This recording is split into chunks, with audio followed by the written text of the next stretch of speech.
For some more analysis, let's bring in Arthur Dong. He's a teaching professor with McDonough School of Business at Georgetown University. Always good to have you with us there. Now, firstly, how big of an issue has inflation become for small business owners in the US? Is it their number one concern right now? Yes, thank you, Sally, for having me on. It's a pleasure to be with you. Yes, for small businesses in America, they have dual challenges, and it's one of their biggest challenges. What they're seeing is input price inflation in terms of all the supplies and raw materials and products that they have to bring into their business, while the cost of many of these things have gone up, and in some cases, as mentioned earlier, have gone up quite radically. In addition to that, they're facing labor cost increases as well, as a result of the shortage of labor in many of the markets in which they occupy. Yeah, it's such a challenging time for small business owners, particularly at the moment in the pandemic. As you said, they're having to offer higher compensation for these staff shortages to try and attract new employees. How are they managing these extra costs, especially for companies that are smaller? Yeah, small businesses don't have the same resources as large companies, and therefore they're more constrained in terms of their options. And so what we're seeing many small companies is try to make adjustments by trying to source from various suppliers. And oftentimes you're seeing some substitution going on in what I would say substitution to either inferior products or lower cost products. At restaurants, I'm noticing lately, they're actually altering menus to feature cuts of meat that are less premium, or cuts of meat that are somewhat cheaper, in order to keep their prices in line on their menus.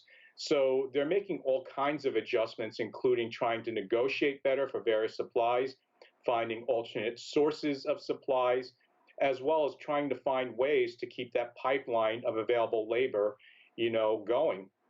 We heard in the report just before you came on about how one small business owner was trying to explain to her customers why the prices were higher now. Is this one of the other challenges for small business owners? Do they have to come up with an answer to why in which their customers are paying more than they would have, say, 6 months or a year ago? Yeah, there's one thing about the American consumer is they don't like increases in prices just like anywhere else. And we've become so accustomed over the last 15 years or more to very reasonable prices as a result of globalization and products coming from places like China, that the average family was able to afford and buy in, fairly large quantities, clothing and some of the basic necessities of life at very, very, down to earth prices. And as a result of the pandemic, we've seen all of that change. And so Americans are, in a sense, in a state of shock and also unhappy by the increases in both products and services that they normally buy on a customary basis. One thing I can say is that however much they dislike it, they are paying up, as a result of the increases in prices. There's certain things that they just cannot do without that are part of their weekly lifestyle, such as getting a haircut or getting their nails done. Okay, if the nail salon charges you $5 more, it most likely will not deter you from getting your nails done.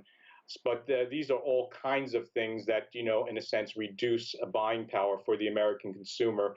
And it really affects those at the bottom of the pyramid who spend a disproportionate amount on basic necessities. There seems to also be a little bit of camaraderie around people knowing that small businesses are suffering so much in the pandemic these days. How do small businesses, try and stay afloat? What will help alleviate some of these obstacles that they're facing? Yeah, they're facing multiple challenges. The pandemic certainly crippled many small businesses across America.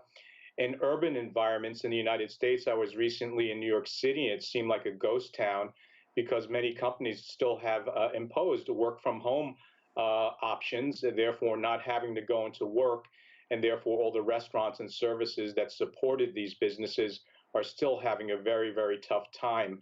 And so, one big thing that's out of their control is the cost of energy, and the cost of energy is embedded in everything we sell and produce. And so that's one big uncertainty. The cost of labor is going up, and so they really can't control that as market forces require them to increase their wages and compensation in order to attract workers. And so the last thing they have is just to try to tighten their belts and try to do more with less. And so, we're entering a period where for many small businesses, they're challenged. But the biggest challenge is sometimes it's not that for lack of orders or lack of business, it's really for lack of employees that they can't fulfill orders.